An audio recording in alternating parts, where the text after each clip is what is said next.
आपल्या सगळ्यांचे सहकारी माजी खासदार रणजितसिंह निंबाळकरजी, आपल्या फलटण विधानसभा मतदारसंघाचे महायुतीचे अधिकृत उमेदवार सचिन पाटील, त्यांच्या प्रचार सभेच्या निमित्ताने उपस्थित असणारे शिवरूपराजे खर्डेकर, प्रल्हाद भाऊ साळुंखे, डी.के. पवार, सुशांत निंबाळकर, प्रतिभाताई शिंदे, विश्वासराव भोसले, विलासराव नलवडे, संदीप चोरमले, पिंटू इवरे, अजय माळवे, अशोक शेठ सस्ते, रणजितसिंह भोसले, माणिकराव सोनवलकर, संजय दोरमिसे, संजय कापसे, विक्रम भोसले, इथं उपस्थित असणारे मनोज कुराडकर, बापूराव शिंदे, माझ्या फलटण विधानसभा मतदारसंघातील उपस्थित असणारे सर्वच भाजपा, शिवसेना, राष्ट्रवादी काँग्रेस, आरपीआय आठवले गट आणि आमच्या घटक पक्षांचे उपस्थित असणारे सर्व आजी माजी पदाधिकारी, जमलेल्या प्रतिष्ठित मतदार बंधू भगिनी आणि माझ्या तरुण मित्रांनो, मी सुरुवातीलाच अखिल भारतीय महात्मा फुले समता परिषदेने बाबूराव शिंदे हे जे अध्यक्ष आहेत त्यांनी महायुतीचे उमेदवार या नात्याने फलटण कोरेगाव विधानसभा मतदारसंघाच्या सचिन पाटलांना पाठिंबा दिला आहे, त्याबद्दल मी त्यांचे आभार मानतो। प्रहार जनशक्ती पक्षाचे सागर गावडे हे त्या ठिकाणी फलटण तालुक्याचे अध्यक्ष आहेत, त्यांनी पण पाठिंबा दिलेला आहे। त्यांच्या काही मागण्या आहेत, परंतु ह्या मागण्या पुढे सचिन पाटलांनी पूर्ण कराव्यात आणि म्हणून त्यांनाही मी धन्यवाद देतो, त्यांचेही आभार मानतो। तसेच फलटण तालुका होलार समाज हे जे आमचे विलासराव करे, महादेवराव जाधव, हिंदूराव आवटे यांनी पाठिंबा जाहीर दिलेला आहे सचिन पाटलांना महायुतीचे उमेदवार म्हणून, त्यांचाही मी आभार मानतो, त्यांनाही मनापासून धन्यवाद त्या ठिकाणी देतो। मित्रांनो, आजचा शेवटचा दिवस आहे प्रचाराला। 6 वाजता प्रचार बंद होणार आहे आणि उद्या सेकंड लास्ट दिवस आहे, परवा मतदान यावेळेस चालू झालेलं असेल। महाराष्ट्र उद्याच्या 5 वर्षाच्या करता कोणाच्या हातामध्ये द्यायचा अशा प्रकारचा निर्णय ह्या महाराष्ट्रातल्या जनतेला घ्यायचा आहे, माझ्या फलटणकरांना घ्यायचा आहे। फलटणकरांनी गेले अनेक वर्षाचं राजकारण बघितलेलं आहे, त्या खोलामध्ये मी जास्त जात नाही, पण तुम्ही सगळ्यांनी पाहिलंय 95 पासून श्रीमंतांच्या ताब्यामध्ये फलटणची सूत्र आली, ह्या गोष्टीला जवळपास 29 वर्ष झाली। 29 वर्ष ते म्हणतील तो आमदार, ते म्हणतील ती नगरपालिकेचे पदाधिकारी, ते म्हणतील ती जिल्हा परिषदेचे पदाधिकारी, तालुका पंचायतीचे पदाधिकारी, ते प्रमुख असल्यामुळे श्रीमंतांच्या हातामध्ये इथल्या सगळ्या संस्था आहेत। मला फलटणकरांना सांगायचं आहे, तुमच्या आणि माझ्यामध्ये हा कॅनॉल हा गेलेला आहे, कॅनॉलच्या पलीकडे गेलं, नदीच्या पलीकडे गेलं तर माझा तालुका आहे। मी पण तिथं 90-91 पासून काम करतोय आणि हे 95 पासून काम करतायत। तुम्ही तुलना करा, मी कुणाला कमी लेखतो असं कृपा करून फलटणकरांनी समजू नये। श्रीमंतांना कमी लेखलं तर आम्हाला महाराष्ट्रात राहणं मुश्किल होईल, त्याच्यामुळं ते डोक्यात पण कुणी आणू नका, कारण ते श्रीमंत आहेत। मला एवढंच तुम्हाला सांगायचं आहे, आज मी माझ्या भाषणाला सुरुवात करण्यापूर्वी स्वर्गीय चिमणराव कदम, स्वर्गीय सुभाषराव शिंदे, स्वर्गीय कृष्णचंद्र भोईटे, स्वर्गीय दादाराजे खर्डेकर, स्वर्गीय हनुमंतराव पवार या फलटणच्या सुपुत्रांना मी भावपूर्ण श्रद्धांजली अर्पण करतो आणि त्यांनी निश्चितपणे त्यांच्या एकंदरीत वाटचालीमध्ये आपापल्या परीनं ह्या फलटणमध्ये काम करण्याचा प्रयत्न केला, ह्याच्यात तुम्ही सगळेजण साक्षीदार आहात, हेही आपण ह्या निमित्तानं लक्षामध्ये घ्या। आज इथं वेगवेगळ्या सभा होत आहेत, आरोप होत आहेत, प्रत्यारोप होत आहेत, प्रत्येकाला अधिकार आहे। घटनेचे शिल्पकार डॉक्टर बाबासाहेब आंबेडकरांनी संविधानाच्या माध्यमातून तो तुम्हाला मला सर्वांना दिलेला आहे। ह्या निवडणुकीमध्ये आम्ही सचिन पाटलांना उभं केलेलं आहे। सचिन पाटलांचं तुम्हाला सगळ्यांना माहिती आहे, एक शेतकरी कुटुंबातला आहे, माझी फलटणकरांना सुरुवातीलाच विनंती आहे, तीन टर्मला तुम्ही शिक्षक प्रतिनिधी म्हणून आमदार निवडून दिला. तो शिक्षक आहे, त्यांनी तुमच्या सर्वांचं प्रतिनिधित्व केलं. फलटणकरांनो, यावेळेस एकदा माझ्या आग्रहाखातर, माझ्या प्रेमाखातर, महायुतीच्या एकंदरीत उद्याचं सरकार आणण्याच्या करता आपण सचिन पाटलांच्या घड्याळाच्या चित्राच्या शेजारचं बटन दाबून त्यांना तुमच्या सर्वांचं प्रतिनिधित्व करण्याची संधी द्यावी, हीच आग्रहाची, नम्रतेची, कळकळीची विनंती मी आपल्या सर्वांना करतो. माझ्या आधी उमेदवार बोलले, माझ्या आधी रणजितसिंह त्या ठिकाणी, निंबाळकर बोलले, प्रत्येकजण त्या ठिकाणी सांगतोय. मी फार स्पष्ट बोलणारा कार्यकर्ता आहे. काही मान्यवर इथं येऊन गेले. पवार साहेबांनी पण सांगितलं की मी साखरवाडीच्या सभेमध्ये सांगितलं की मी श्रीमंतांना आमदार केलं, पण साहेबांना ते खटकलं. ते म्हणाले की मी पक्षाचा अध्यक्ष असताना हा कसा आमदार करेल, मग हा उद्या म्हणेल की बारामतीचा पण आमदार मीच केला. मी कसं आयुष्यात म्हणणार नाही, मी इतका वेडा नाही आहे. मी त्यावेळेस ते आमदार झाले तेव्हा तिसरीत होतो, तिसरीत. आता तिसरीतलं कार्ट कसं काय आमदार करेल, साधं गणित आहे ना. त्यामध्ये जर साहेब तसं म्हणत होते, साहेबांनी त्यांना आमदार केलं, तर साहेबांच्या सभेत श्रीमंत खुर्चीवर का बसले नाही? साधं सरळ गणित आहे. जर मी कुणाला पदाधिकारी केलं तर मी आल्यावर तो मला मान देणार ना, बसणार ना. अरे मग साहेब आले तरी देखील तुम्ही स्टेजवर येत नाही, याच्या मागची भानगड काय? याचं उत्तर श्रीमंतांना द्यावं लागेल. आता रयतेचं राज्य आहे. एकेकाळी श्रीमंतांची राज्य होती, परंतु इंदिरा गांधींनी ते सगळं खालसा केलं आणि सगळ्यांना समान त्या ठिकाणी अधिकार दिला. आपण रिस्पेक्ट देतो, आपण त्या गादीला मान देतो. ही परंपरा युगपुरुष छत्रपती शिवाजी महाराजांच्या पासून चालत आलेली आहे आणि त्याचा सगळ्यांना आदर आहे. त्याबद्दल पण मला काही टीका टिप्पणी करण्याचं कारण नाही. पण हे जे काही चाललेलं आहे, फलटणकर एवढे दुधखोळे आहेत की त्यांना हे समजत नाही. सगळं समजतं, सगळं लक्षात घ्या, सगळं डोक्यामध्ये साठवा आणि 20 तारखेला मतदानाला जाल त्यावेळेस घड्याळाच्या चित्राच्या शेजारचं बटन दाबा आणि त्या सचिन पाटलाला निवडून आणा. तुम्ही म्हणाल की निवडून आणल्यावर तू काय दिवा लावणार आहे? मी असा दिवा लावणार आहे की आज फलटण बारामती रेल्वे किती वर्ष चाललंय, रेल्वे होणार, रेल्वे होणार, ती काय होईना. शेवटी नरेंद्र मोदी साहेबांची आणि माझी ज्यावेळेस ओळख झाली, पहिली ते तिकडं मुख्यमंत्री असताना होती, कारण मी जलसंपदा खात्याचा मंत्री होतो आणि नर्मदा प्रोजेक्ट करता त्यांना त्या बाबतीमध्ये आपल्या जलसंपदा खात्याची मदत लागत होती. त्यामुळे तेव्हा आमचे फोनवर बोलणं व्हायचं. पण नंतरच्या काळामध्ये किंवा मी उपमुख्यमंत्री असताना पृथ्वीराज बाबा आणि मी त्यावेळेस पण ते गुजरातचे मुख्यमंत्री म्हणून त्या कॉन्फरन्सला यायचे. राज्यातल्या सगळ्या मुख्यमंत्र्यांची आणि उपमुख्यमंत्र्यांची पंतप्रधानांच्या उपस्थितीत कॉन्फरन्स असते, त्याच्यावर तिथंही माझी ओळख झाली होती. पण मी आत्ता त्यांना सांगितलं की मोदी साहेब अनेक वर्ष सगळे प्रयत्न करतायत, फलटणकर प्रयत्न करतायत, त्याच्यामध्ये रणजितसिंह निंबाळकर प्रयत्न करत होते, पण काही ना काही आडवं यायचं आणि ते काम पूर्ण होत नव्हतं. आता मात्र ते काम मार्गी लागलेलं आहे आणि त्याच्यामुळं एक दळणवळणाचं फलटण बारामती आणि सगळ्यांनाच त्याची सोय होणार आहे. आपण सगळ्या भारताशी ह्या निमित्तानं जोडलं जाणार आहे. हे एक चांगलं काम त्या एनडीएच्या सरकारकडनं झालेलं आहे. त्यामध्ये इथं बोलत असताना अनेकांनी अनेक मला चिठ्ठ्या दिलेल्या आहेत. मला इथली सभा उरकून इंदापूरची करायची, तिथून बारामतीची शेवटची सभा करायची. माझ्याकडे पण वेळ कमी आहे. पण मित्रांनो, तुम्ही पहा, ते 95ला आमदार झाले, त्यांच्या हातात तुम्ही सूत्र दिली.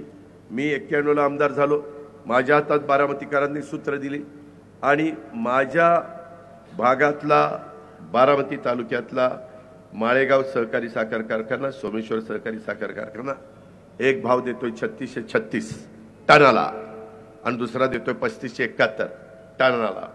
आणि तुमचा किती देतो? किती देतो?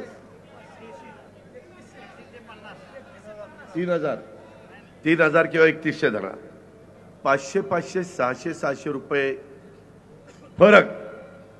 इथं उजव्या कालव्याचं पाणी आहे नीरा, तिकडं डाव्या कालव्याचं पाणी आहे. तिकड्या पाण्यात काही वेगळं आहे का आणि इकडच्या पाण्यात काही वेगळं आहे का? इथल्या पाण्याने ऊसाचं भाव कमी बसतोय, तिथल्या पाण्याने जास्त बसतोय. मित्रांनो, कर्तृत्व असावं लागतं, कर्तृत्व असावं लागतं. तुम्ही श्रीरामाच्या नावाने काढलेला हा सहकारी साखर कारखाना आज तुम्ही चालवायला देताय. जवाहर सहकारी साखर कारखान्याला माझ्याकडे करार आलेला आहे. मी कधी तुमच्यामध्ये लुडबुड करायचं नाही, तर राज्य बघताय तर आपण काय ह्या करारामध्ये तुम्हाला आश्चर्य वाटेल. ह्यामध्ये साधारण इथं टनाला फक्त 30 रुपये घेतले जात आहेत आणि करार तर असे का गमतीशीर केलेले आहेत, त्याची कॉपीच माझ्याकडे आहे. ही कराराची प्रत त्याच्यामध्ये शेखर गायकवाड आयुक्त आणि बाळासाहेब पाटील असताना त्यांनी सांगितलेलं होतं. 13/10/2021 रोजी शंभूराजे देसाई राज्यमंत्री वित्त नियोजन यांनी लेखी म्हणणं सादर केलं. त्यात श्रीराम सहकारी साखर कारखान्यांचे शेतकरी सभासद यांच्याप्रती कोणतेही दायित्व नाही. आज रोजी कारखान्याची FRP थकीत नाही.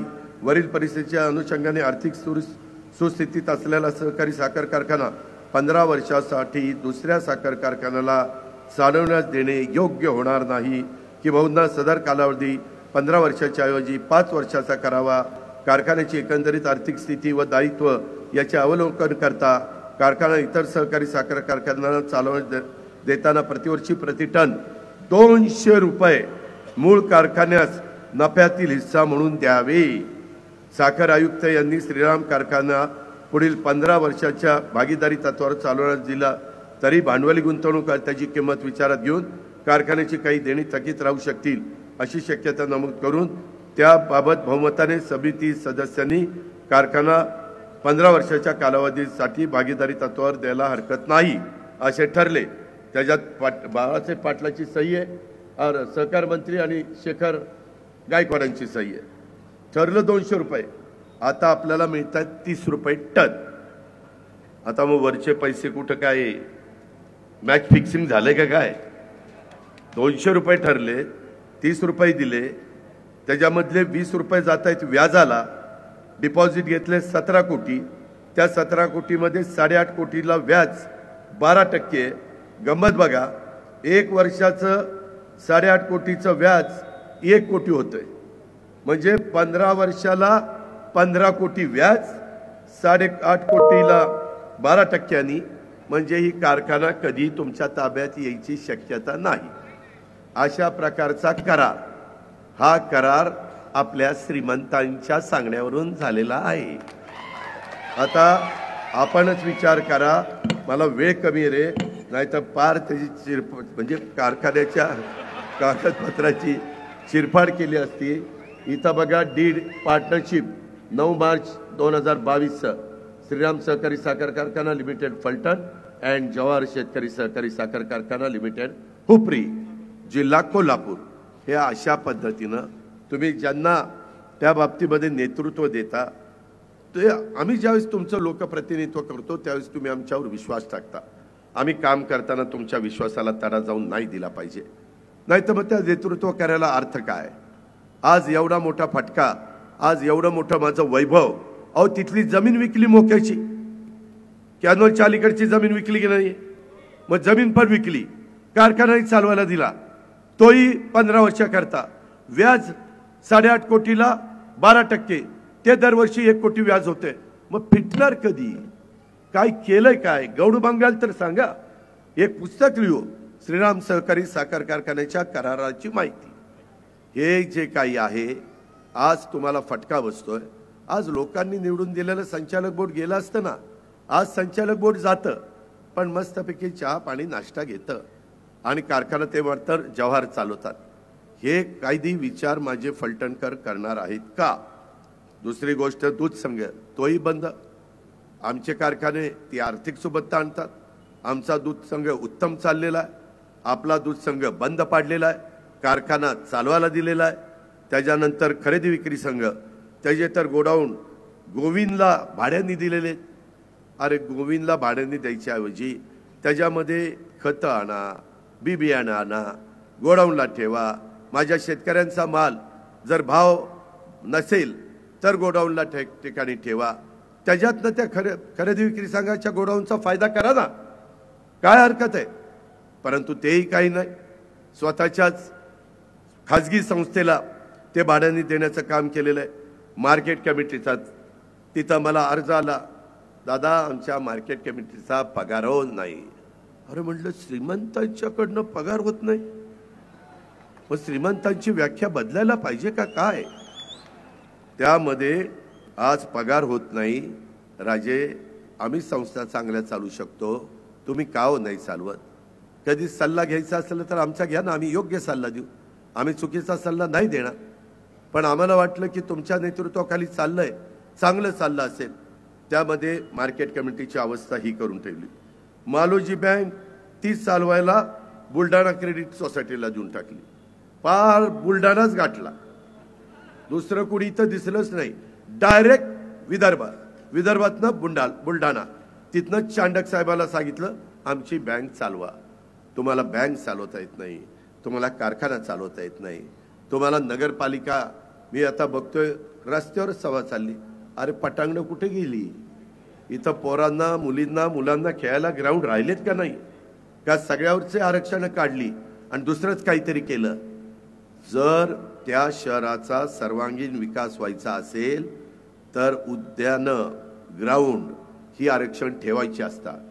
दफनभूमीच्या करता, स्मशानभूमीच्या करता आरक्षण ठेवायचे असतात. वेगवेगळ्या प्रकारच्या मूलभूत गरजा ह्या माझ्या शहराला लागतात. भाजी मंडई असेल, पोलीस स्टेशन असेल, महावितरणच्या संदर्भातले ट्रान्सफॉर्मर असतील. मगाशी आमच्या रणजितसिंह निंबाळकरांनी सांगितलं तशा प्रकारची स्वच्छतागृह. अरे महिलांचा आपण मान सन्मान त्या ठिकाणी ठेवतोय आणि इथं स्वच्छतागृह नाही, एवढी दुरावस्था. आणि हे श्रीमंताचं शहर हे कसं बसतंय?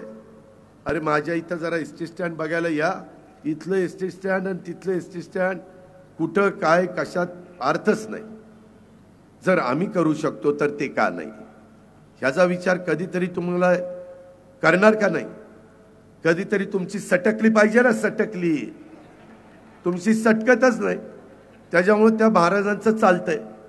ह्याचा विचार माझ्या फलटणकरांनी करावा.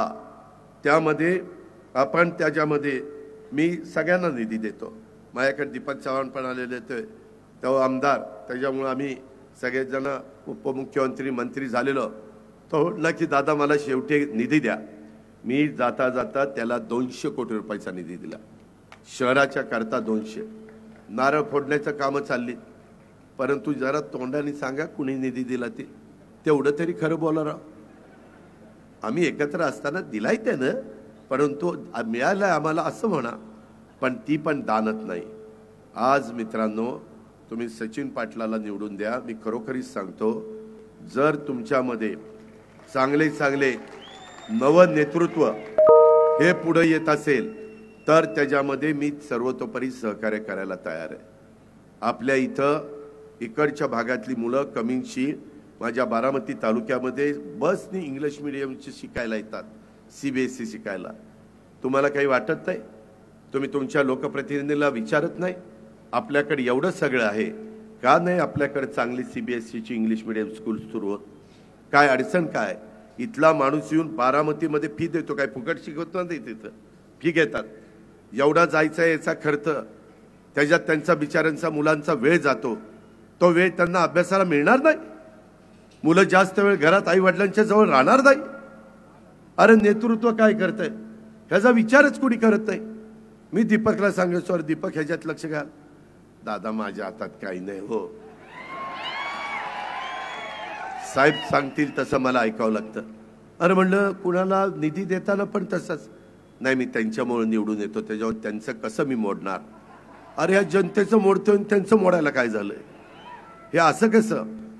आज उद्याच्याला 20 तारखेला मतदान तुम्ही करून सचिनला निवडून दिल्यानंतर सचिनला समजलं पाहिजे ना, तालुका त्याने फिरला पाहिजे ना, माझ्या कोरेगाव भागातल्या 27 गावात जायला नको, तिकडं आसूच्या पर्यंत जायला नको, सगळा माझा फलटण जो काही तालुका आहे, जिल्ह्यात भाग, बागायती भाग, माझं शहर हे बघायला नको? मग कशाला तुम्ही आमदार होता? तुम्ही बघितलं पाहिजे काय नदीला कुठनं घाण जाती, कशामुळे नदी प्रदूषित होती, कोण त्याच्यामध्ये घाण सोडतंय. जर नेतृत्वाच्या संस्थाच जर घाण सोडत असेल तर पाणी खराब झाल्यानंतर दोष देणार कुणाला? त्याच्यावर ऍक्शन घेणार कोण? जर मी एखादी दूध संस्था काढली बारामतीत आणि तिथनं ते खराब पाणी मी नीरा नदीला सोडलं तर मूळच व्यक्ती ते खराब करते, त्याच्यावर कारवाई होणार कशी?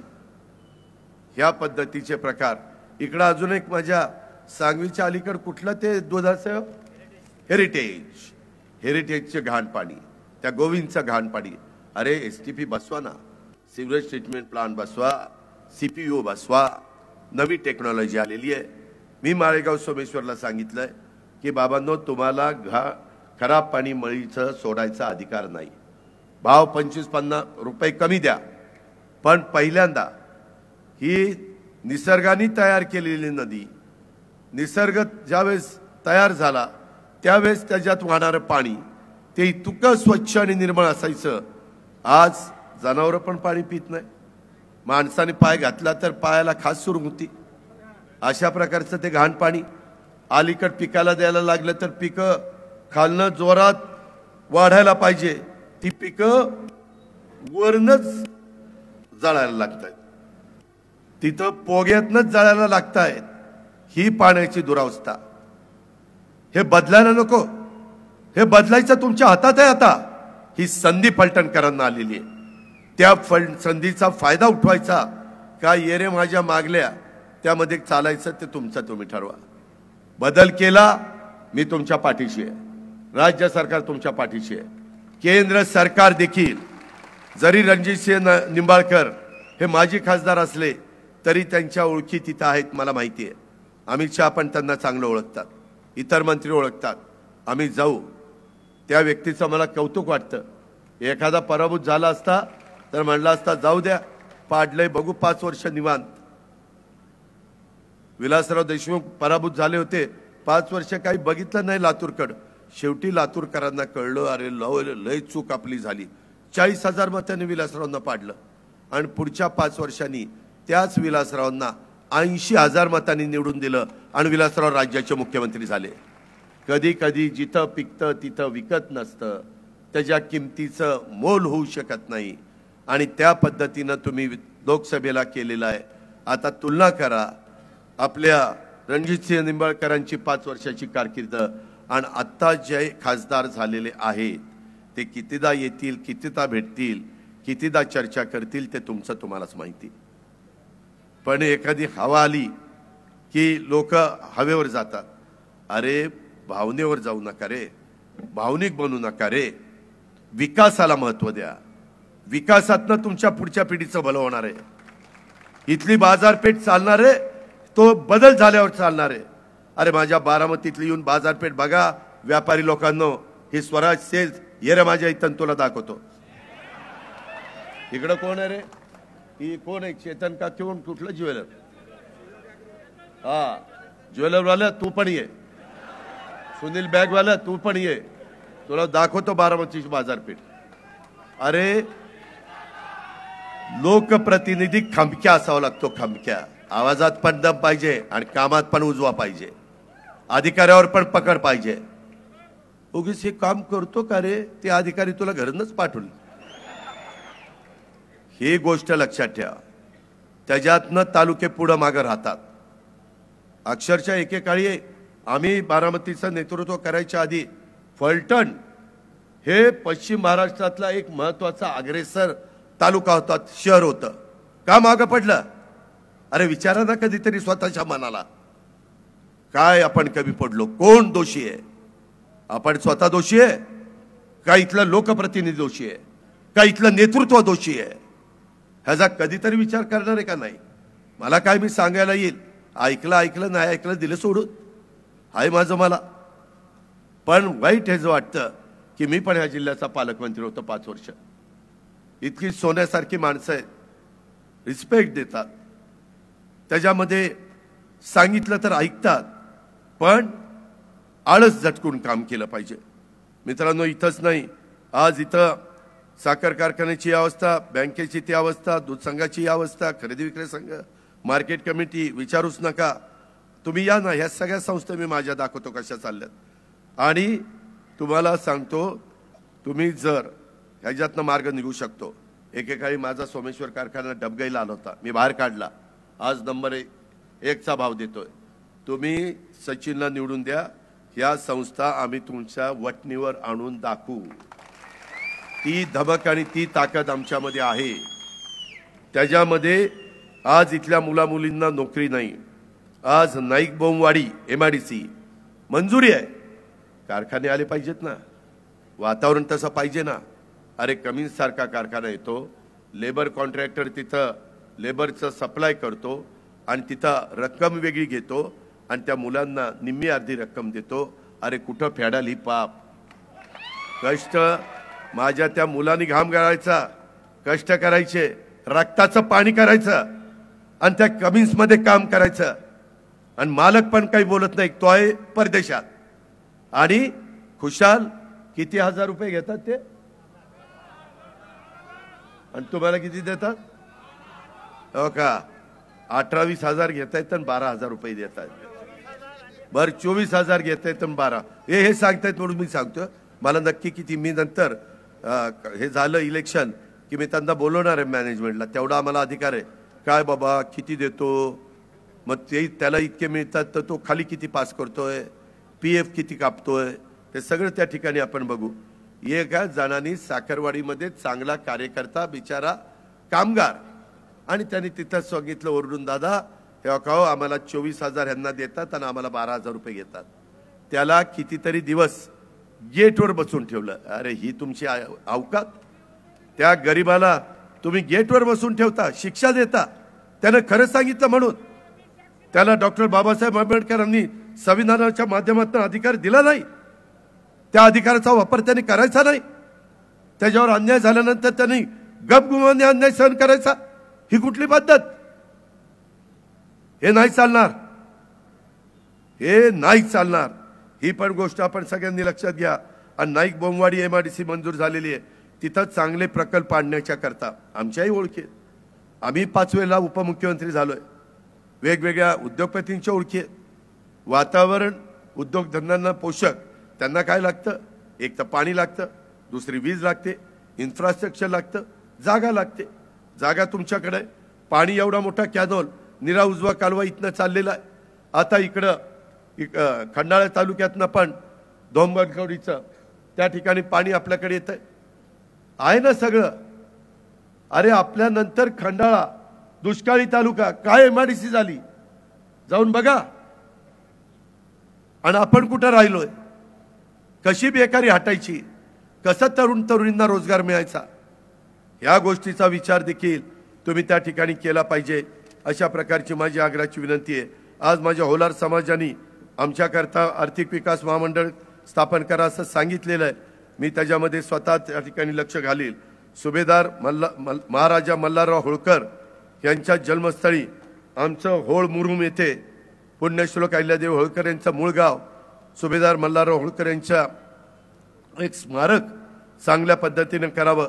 काळजी करू नका, स्मारकाला योग्य पद्धतीचा निधी देण्याचं काम आम्ही करू आणि एक चांगल्या प्रकारचं एक आगळं वेगळं स्मारक सुभेदार महाराजा मल्हारराव होळकरांच्या नावाला साजेचं स्मारक आपण त्या ठिकाणी करू. ही पण ग्वाही मी आपल्या सगळ्यांना देतो. इतर अनेक समाजाची वेगवेगळी महामंडळं आम्ही त्या ठिकाणी काढलेली आहेत. चुकून आमच्याकडनं होलार समाजाचं राहून गेलं, लोहार समाजाचं, वडार, सुतार, रामोशी, ब्राह्मण, सोनार, राजपूत, आर्यवैश्य, नाभिक, बारी, तेली, गुरव, वीरशैव, लिंगायत, लाड, शाखीय, वाणी त्याच्यामध्ये वडार, विणकर, जैन, हिंदू खाटीक, लोणारी, अल्पसंख्याक, लोहार, शिंपी, गवळी, नाथपंथीय ही सगळी आपल्या इथं त्या ठिकाणी महामंडळ आपण काढली. हे राहिले तेही काढतो. अतिशय चांगल्या योजना आम्ही आणलेल्या आहेत. तुम्हाला वीज माफीची योजना दिली, माझ्या मायमाऊलींना लाडकी बहीण योजना दिली, आमच्या मायमाऊली समाधानी आहेत. 3 गॅस सिलेंडरची योजना दिली, त्याच्यामध्ये मुलगी जन्माला आल्यानंतर 1,01,000ची योजना दिली. माझ्या शेतकऱ्यांना गाईच्या दुधाला 7 रुपये वाढून देण्याची योजना दिली. आमच्या मुलामुलींना शिकलेल्यांना 12वी डिप्लोमा डिग्री यांना त्याच्यामध्ये 6,000, 8,000, 10,000 स्टायपन देण्याची योजना आणि त्यांना अनुभव आणण्याची योजना ती त्याच्यामध्ये आम्ही दिली. आम्ही एकनाथराव शिंदे, देवेंद्रजी फडणवीस आम्ही सगळ्यांनी ह्या गोष्टी राज्याच्या सर्वांगीण विकासाच्या करता केलेल्या आहेत. मला सारखी चिठ्ठी येते की इंदापूरची सभा आहे, नंतर बारामतीची सभा आहे. मी तुम्हाला एवढंच सांगतो, फलटण तालुक्यामध्ये आज डेव्हलपमेंट सुविधा नसल्यामुळं पूर्व भागातील गावं राजाळे, साठेफाटा, मुंजवडी, हनुमंतवाडी, तामखडा, शिंदेनगर, बरड, राजुरी, आसू, पवारवाडी, गुणवरे व मेक गोखळी या गावातील बरेच लोक नोकरी व्यवसायाच्या करता आणि रोजगारासाठी रोज माझ्या बारामतीला येतात. त्या पुलावर थांबा आणि बघा ह्या गावातले किती लोक माझ्याकडे नोकरीला येतात. अरे इथला लोकप्रतिनिधी नोकरी देऊ शकत नाही, दुसऱ्याच्या तालुक्यात मुलं मुली जातात आणि स्वतःचे पोटाची खळगी भरतात. अशा पद्धतीचं इथलं नेतृत्व. याचा अरे बदल करायचा पण दाब ना मग घड्याळ. या गावातील शिक्षणासाठी देखील विद्यार्थी वेगवेगळे शिक्षण घ्यायला बारामतीला येतात. का नाही नेतृत्वाला राग येत? मालोजी राजेंनी त्या काळामध्ये काढलं भर काय घातली यांनी. एखाद्या नेत्याने पवार साहेबांनी बारामती उभी केली मी नाही म्हणत नाही, पण भर घालण्याचं काम अजित पवारनी केलं का नाही? मित्रांनो, ह्या गोष्टीचा विचार करा. अजून 1 तास बोलीन, परंतु नको, आता फार बोललोय. आता तुमच्या मनात काहीतरी आणणार आहे बाबाराव. तुमचं ह्याच्यातनं भलं करून घ्या. ह्याच्यात अजित पवारचा वैयक्तिक स्वार्थ काही नाही. ह्याच्यात तुमची बाजारपेठ चांगली चालवावी, तुमचं बस स्थानक चांगलं व्हावं, तुमच्या इथले वेगवेगळ्या प्रकारची ग्राउंड माझ्या मुलामुलींना खेळण्याच्या करता निर्माण व्हावीत. इथं नियोजनबद्ध पद्धतीनं विकास व्हावा. इथल्या संस्था इथल्या सुपुत्रांच्या हातामध्ये जाव्यात आणि ज्यांच्यात कर्तृत्व आहे, ज्यांच्यात नेतृत्व आहे, अशांनी त्या संस्था चालवाव्यात. जे नदीच्या पलीकडे चालू शकतात त्या नदीच्या अलीकडे का चालू शकत नाही एवढंच बघा. आणि सचिन पाटलाला महायुतीच्या उमेदवार या नात्याने घड्याळाच्या चित्राच्या शेजारचं बटन दाबा. तुम्ही ऐकलेलं फलटणच्या कानाकोपऱ्यात पोचवा आणि ठरवा की यावेळेस अजितचं ऐकायचं. बघू हा 5 वर्ष काय करतो, मी दाखवून देतो मी काय करून दाखवतो ते. धन्यवाद.